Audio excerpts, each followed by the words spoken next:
It took me a while to talk about this here on my channel, especially being a mother of a teenager the same age as Celeste.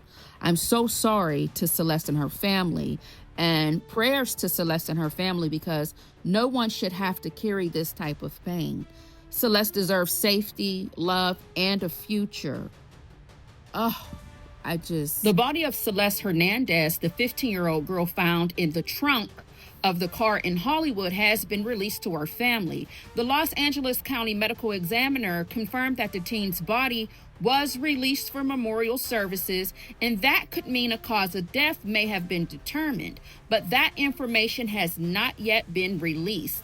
Hernandez's body was found more than 2 weeks ago in the trunk of a Tesla registered to the singer David. The Los Angeles Police Department searched a Hollywood Hills home where the 20-year-old singer stayed. The house is a short distance away from where the car was impounded and taken to a tow yard. There's been some confusion around Celeste and her age. Some reports list her as 14, while others say that she was 15 when she was found on September the 8th. According to her family, her birthday was September 7th, just one day before her body was discovered in the front trunk of a Tesla after the tow yard employees reported a foul odor.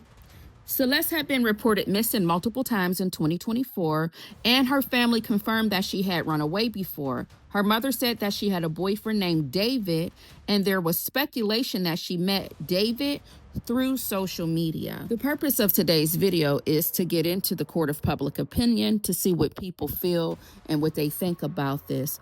I'm taking it a little personal because I feel like, why are we ignoring the fact that this grown man was around this child? Now, I understand that he's not a suspect in her murder as of right now, but why was this grown man around this baby? It's also fair to talk about the adults in this story, not just the ones in Hollywood, but the ones at home. They said she was disappearing when she was 13, 14 years old, allegedly living like a grown woman. Please forgive me if my timestamps are off. Fake IDs, tattoos, live streams, and in a relationship with this grown man in his 20s. Now, please, I don't know if this was a relationship, a friendship. I don't know what they had going on. All of this is allegedly right now, but how does that happen with someone not noticing, with someone not stepping in? Now, allegedly, it's being reported that they thought she was a 19-year-old college student.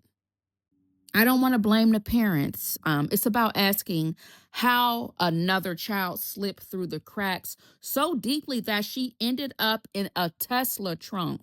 So, of course, I have to ask, where was the protection for this baby? And yes, I'm going to call her a baby because I have a 14-year-old. So it's hard for me to remain non-biased because how does this happen? I know it happens. I've seen it happen.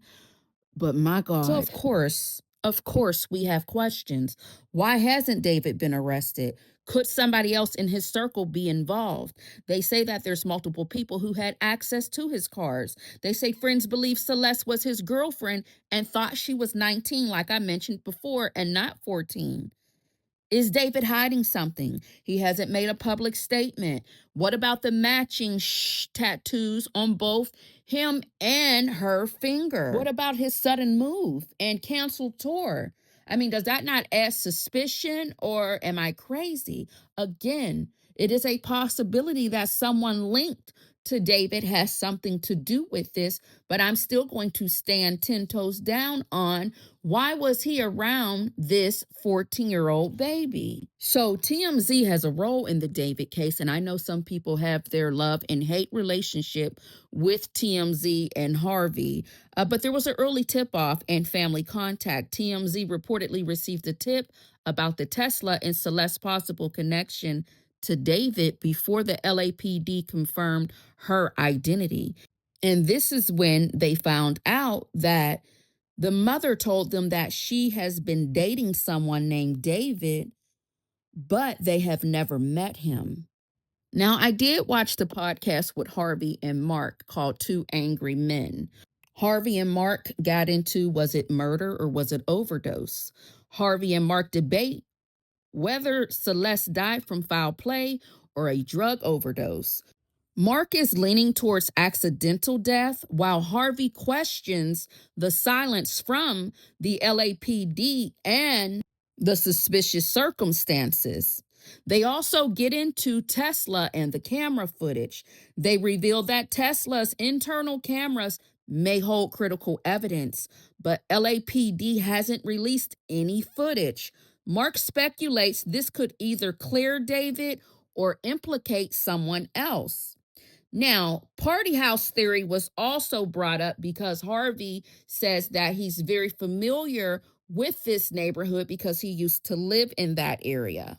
Now, this is when Harvey gets a little, a little messy, and he says that there are rumors that the house that David was renting in Hollywood Hills, it was known as a party spot. And they question who had access to the Tesla and whether someone in his circle could be responsible. Harvey and Mark, they also discussed the silence and the lack of updates from the LAPD. So during the recording of this video, I went to go check to see if we had any updates. People has an exclusive. It says here that the Los Angeles Police Department believes that the body of Celeste Hernandez, the 14-year-old girl, it's confusing because some say 14, some say 15 because of her birthday. They said that she was found dead in a car belonging to the musician David and had been there for several weeks. Right now, we are going to get into what the people are saying on social media. What is the court of public opinion saying about the reactions, the speculation, and all of the questions that people are asking in real time, especially when we're not getting many updates from the people investigating down at the Los Angeles Police Department. First, let me give you the disclaimer here. The opinions shared in the following videos do not reflect my personal views on the investigation that's involving Celeste and David. I'm not responsible for any assumptions, speculations, or claims made by others. We're just simply spotlighting what the public is saying. And let me be clear, we weren't there. Okay, so this is commentary, not confirmation. I don't think David did it. I know I'm gonna ruffle some feathers. Y'all might get mad, but I really don't think he did it. The more I learn about this David situation, the more I feel like everyone failed this young woman, Celeste. From her parents, to the public, to the police, just everybody. TMZ just released that this comment was found left under one of his videos, saying that they were waiting for the LAPD to come find him for messing with a 13-year-old. So obviously somebody knew that it was happening. Now, my question is, did you actually contact LAPD? And then the other question is, if you did LAPD just not care to do anything about it? Because clearly people knew. Her mother openly admitted that she knew that Celeste had a boyfriend named David. Now, if your daughter is only 13 and she comes and tells you that she has a boyfriend, why haven't you met that boyfriend? Why are you able to name that she has a boyfriend and the boyfriend's name, but not able to tell us who exactly the boyfriend is? I keep saying this, but y'all don't be in y'all kids' business enough for me, especially a 13-year-old, which is probably how she was able to go missing. Number two is that he was on live stream with this little girl. And whoever he was talking to, he told them to delete it after it was done because they knew that it wasn't okay. We need to delete it. Maz, can we delete all VODs? And then as soon as the stream ends, delete the stream too? And there were a bunch of people around him in his career, managers, all of those things. And it seemed like she was very present. So I'm just trying to figure out how nobody caught this. How was this not caught by anybody? She's found in his fucking car. So how is he not a person of interest or a suspect? Well, they don't have anything to tie him to this homicide. They don't have to prove motive, although his lyrics sort of give dark motive, right? Well, they have to prove how, right? How she died. Have to prove that it's a homicide and not a suicide. And they have to prove that, he's got some connection to it, that he is responsible. And they will probably do that if it exists. So what do we know for sure? We know that he did have some kind of relationship with her. We do know that it was probably romantic or sexual. We know that she's underage. We know that if he's busted for this, it's big time. You know, when you're 13-year-old and you're 19, 20 years old, that's a problem. That's a real problem. And the sentences for sexual assault on a minor are through the roof. In some cases, it's life. So if something went wrong where she also wanted to go back and he wouldn't let her, and, you know, did something happen there? Or is she pregnant and he couldn't handle that? Or you look at his music and his theme of his music, it's so fucking dark. We've got a relationship established. Okay, guys, we have an update when it comes to Celeste Hernandez and David, and this time it has to do with a private investigator unveiling some very important information. Now, this man's name right here is Stephen Fisher, and he is a private investigator. Yesterday, he claimed that he was talking to some of Celeste's family and friends who said the last time that they spoke with Celeste was in July. And he went on and he ended up getting a little bit more specific about this. He said it happened at the end of July and she would no longer respond to anybody. I thought the timing of what he said when talking to her friends and family was pretty significant because we also saw similar allegations coming from a Reddit post before that body was even positively identified as Celeste. My sister and her friends lost all contact with Celeste for over a month. Since early or mid-August, I'm not too sure. And today he went on Pop Crime TV with Lauren Collins on YouTube. I highly suggest you go watch this video if you haven't, and told us new information that he found out. So first he starts out with giving us a little bit of insight about Celeste's family, and he says Celeste's dad doesn't even live in the United States and her mother cannot speak English. He claims the first time that Celeste went missing, which was February 14th of 2024, Celeste's family knew that she was gone with David. He then goes on to say that he could confirm that there was an email sent to David's manager from this family friend who is talking to her on behalf of Celeste's mother because she can't speak English. And it was of this missing person poster of Celeste, which is a big deal because if this email was sent, that would mean that David and the people around him would for sure know that Celeste was not of age and was in fact a missing runaway. He would then say the day after this family friend sent this email to David's manager that Celeste would return home by herself. And this family friend that was talking to this private investigator and showed him this email said that after she came back, literally about a month later, she would run away again. But she said the next time that she returned, the police would actually bring Celeste back home, which is very consistent with the story that we heard from Celeste's former teacher, who said the first time she went missing with David, she came back, and then another time she went missing again, and she was brought back by police. A family friend of Celeste Rivas Hernandez sent an email to Josh Marshall, who is David's manager, back in 2024, February 2024. And in the email was the missing persons report of Celeste and all of her information. And it said, we know Celeste is living with you guys. She needs to return home. One day later, Celeste returned home. And then a month after that, she went back to living with David and his roommate, Josh Marshall. So Josh Marshall was well aware of Celeste Rivas Hernandez's age and that she was a missing child. Missing persons private investigator Steve Fisher was just on a YouTube channel called Pop Crime TV with Lauren. You guys need to check out that episode. The interview is so good. He gives a lot of information. He talks all about the email and a lot of other stuff that I didn't know about. He also says that the silence from David and Interscope Records and his manager is deafening and not a good look. If you guys know of any other creators who are following this case closely, please tag them below so I can follow them as well, because I am really obsessed with this case and obsessed with getting justice for Celeste Rivas Hernandez. So you mean to tell me David manager Josh Marshall sat by for 4 long years and didn't say nothing?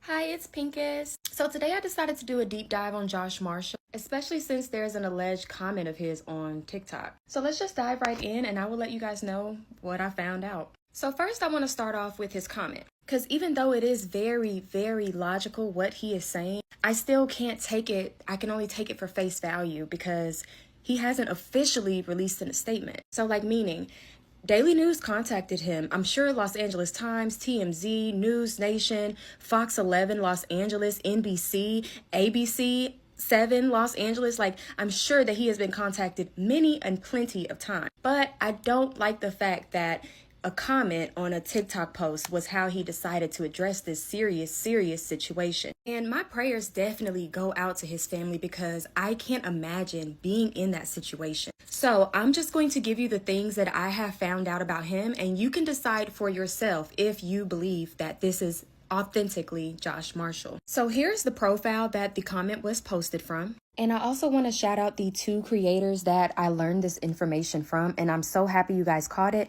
They will be linked in the caption if you did want to take a look at their video to see what they had to say. This video is false and the person is misinformed. This is the only time I'll speak on this matter for now.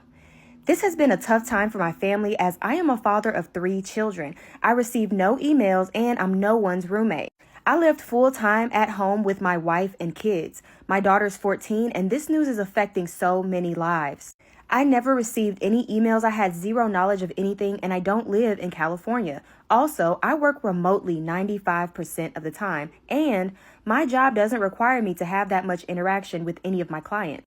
David, as there are many others that work with him on a day-to-day capacity, not me. This news is tragic for so many and for her family.